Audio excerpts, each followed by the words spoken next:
শেখ হাসিনা পালিয়ে গেছে। শেখ হাসিনা নাই, শেখ হাসিনা চলে গেছে, শেখ হাসিনা পালায় না। ইয়াহা, ধরা পড়ে গেছে। এখন বলো 10 কোটির ব্যাগ কোথায়? I am Singham. সিঙ্গামের কবর থেকে বাঁচাইয়াম প্রিন্সিপাল। এই মুখোশ পরে পুরো বাংলাদেশকে নষ্ট করে দিয়েছিল। এরা জানে না, কিন্তু আমি ধরে ফেলেছি। এরা জানে না, চিংগ্রামের কবর থেকে বাঁচাইয়াম প্রিন্সিপাল। Impossible, impossible.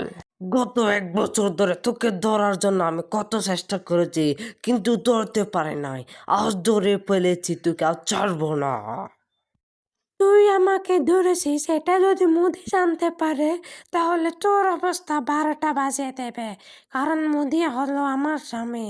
মোদি এখনো জানে না তুই আমাকে ধরে ফেলেছিস। বাংলাদেশ কে কাছাম, স্টুডেন্ট কে কাছাম। তোকে আমি আজকে ধরে নিয়ে জেলে বন্দি করবো, আর তোকে আয়না করে নিয়ে বন্দি করে রাখবো। দেখবি তুই পালিয়ে যাবে কোথায়?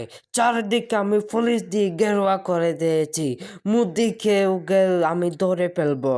তোকে আগে ধরে ফেলি, তারপর আমি মুদিকে ধরে আয়না ঘরে বন্দি করে রাখবো।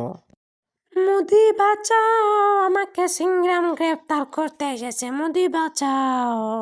হাসু আছো, তোমাকে কেউ ধরতে পারবে না।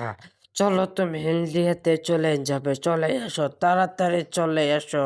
ইন্সপেক্টর তোমাকে ধরতে পারবে না। আমি আর দৌড়াতে পারতেছি না। আচ্ছা হাসিনা, আমরা ইন্ডিয়ায় চলে যাই।